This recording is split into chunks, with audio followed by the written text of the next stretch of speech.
Day à tous, j'ai promis à un follower de lui montrer comment faire le riz blanc, le riz nature, si on n'a pas d'autocuiseur de riz, si on n'a pas de rice cooker.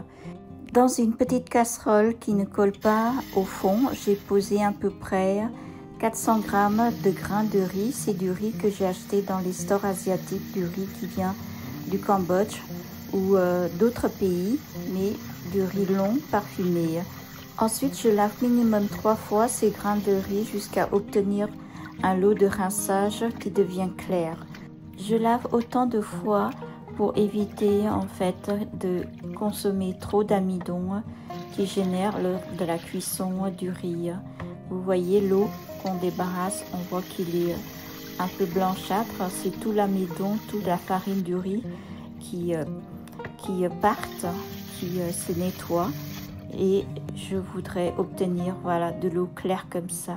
Au niveau de la quantité d'eau, il faut que vous mettez votre doigt et vous prenez à peu près à la hauteur du premier cran de votre index. Donc moi j'ai un petit doigt. Ici la quantité de grains de riz de 400 g, ça suffit. Il y a à peu près, on va dire, 2 cm de hauteur d'eau. Et ensuite je pose sur le feu et j'attends jusqu'à ce que l'eau puisse être absorbée par le riz, et ensuite je le remue, et ensuite surtout je baisse le feu avec le couvercle fermé. C'est comme ça que les grains de riz vont cuire. Donc là je baisse au minimum le feu.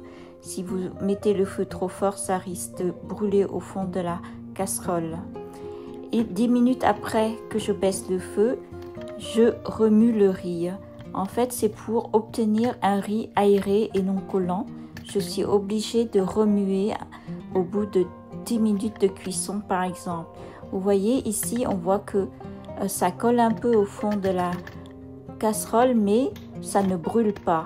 Et ensuite, je remets à peu près 5 minutes après, et on voit que le riz commence à être prêt pour la consommation.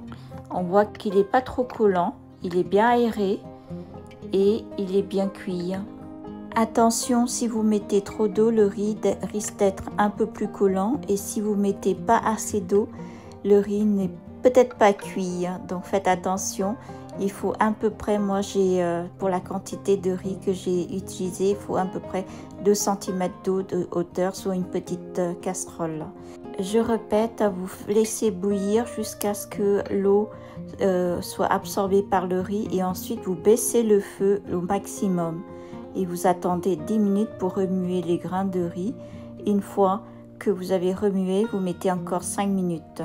Donc au total, une fois que le riz a bien absorbé l'eau, il faut à peu près 15 minutes pour la cuisson finale.